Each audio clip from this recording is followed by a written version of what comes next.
Donald Trump walked into the G7 and the whole world fell in line, literally.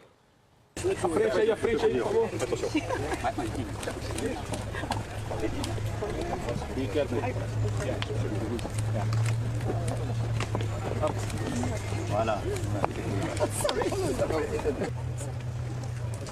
Parfait. Eh bien, join the concert. Thank you. Oil's down to $70 a barrel. Dow's smashing records. Iran signed on the dotted line, and Trump did it all before dinner, which, by the way, is on Macron. I was leaving in the afternoon, and then the French president, who happens to be a very nice man, invited me to dinner at Versailles. And Versailles is not a gold leaf. Versailles is the real deal. And I said, I'd like to do it. I mean, you know, all it means is that I get home later in the evening, meaning early in the morning, and I'm not a big sleeper anyway. Everybody wants a piece of 47. Qatar's first in line. This time, they didn't bring a check. They brought a fortune. Qatar is going to be investing much more than $1 trillion in the United States. We have over 18. It's going to be 19.4 or so when it figures out. But, you know, we set a record. There's never been anything like it. No country in history has had that kind of investment. The Germans couldn't swing those numbers, so they went custom. Try again. Everybody wanted to talk about Iran. Now, 47 certainly knows how to work a room abroad. It's Washington that's nasty. Very nice-looking person. Is he from your country? Is he from your country? Absolutely. No, he's got such a nice way about him. My people are so mean. Look at him, handsome guy. Be careful. No, I can put him in a movie right now. Trump knows when you run the room, you set the volume. And 47's barely moving his mouth. How we can make our relationship even better. We love it. Thank you, my friend. See, when you're that rich, you can speak that lowly. I was just wondering, can anybody hear that? But when you're so rich, you have such confidence that you don't have to do any strain to the voice. He's great. When it comes to Iran, Trump's not whispering. He wants the whole world to read his lips, word for word.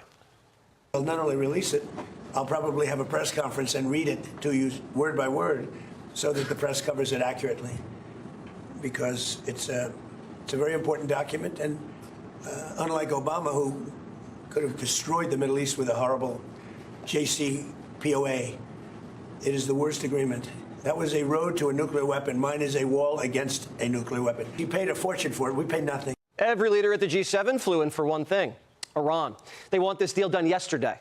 But Trump's not in any rush. We've already gotten everything we wanted. 90% of their missiles are destroyed. 85% of their defense plants are gone, so they can't rearm. Their centrifuges shattered. Their nuclear scientists all dead. They can't enrich because they can't get down there. Only we can. And if we extract it and destroy it, they get sanctions relief. But if we don't, doesn't matter. The dust's in a grave that the Persians can't penetrate. Has Iran said they would welcome the U.S. coming in? How specific? Iran will be just fine. What's happening is that at an appropriate time, there's no rush at all. We have cameras from space on it. We know everybody that goes there, which is like nobody.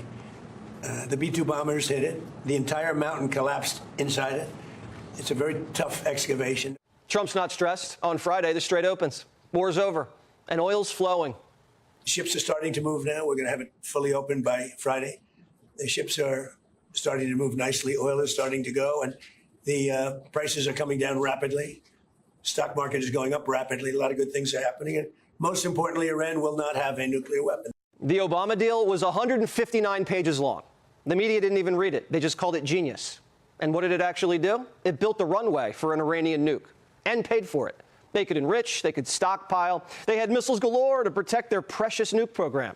Now, they don't have a nuke program. You can't enrich what you can't touch. Trump's deal, a page and a half. No room for fine print and no room for a nuke. The only way Iran gets money unfrozen is if they do what we tell them. If they make mischief, which they might, the bank closes, the blockade goes up, and it's bombs. First of all, this is a war the American people did not want. This is a war of choice. But to be clear, if you were president, you never start this war. Absolutely not. Absolutely not. Trump's creating a new world order. And if our allies don't play ball, they get a spanking. Israel's fighting Hezbollah too long, and too many people are being killed.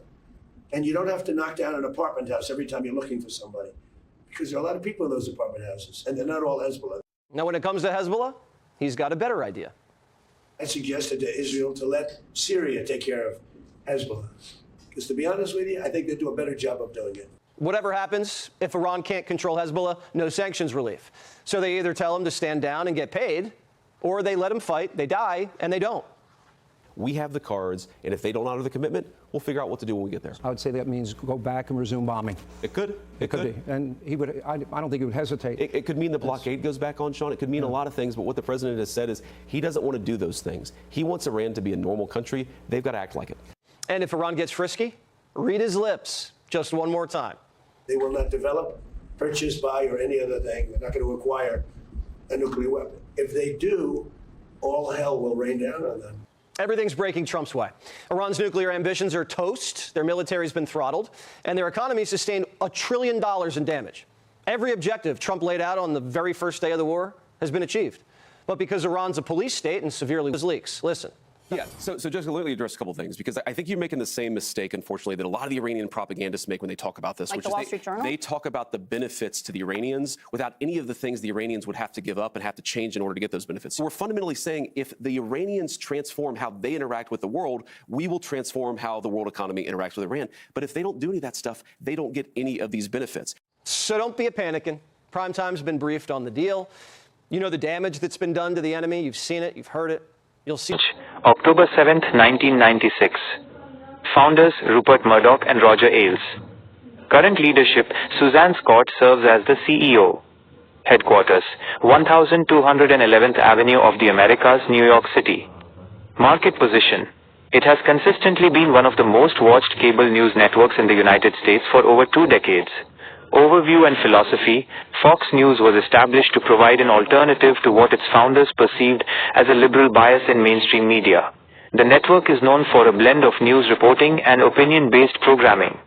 Its primetime lineup is particularly well known for featuring prominent conservative political commentary. Scope and reach. Media presence.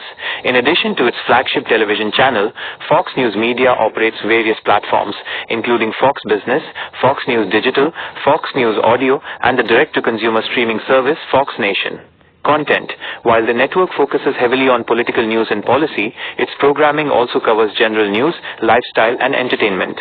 Public perception. Fox News is a central figure in American media and political discourse. It holds a significant following, particularly among Republican and conservative-leaning audiences.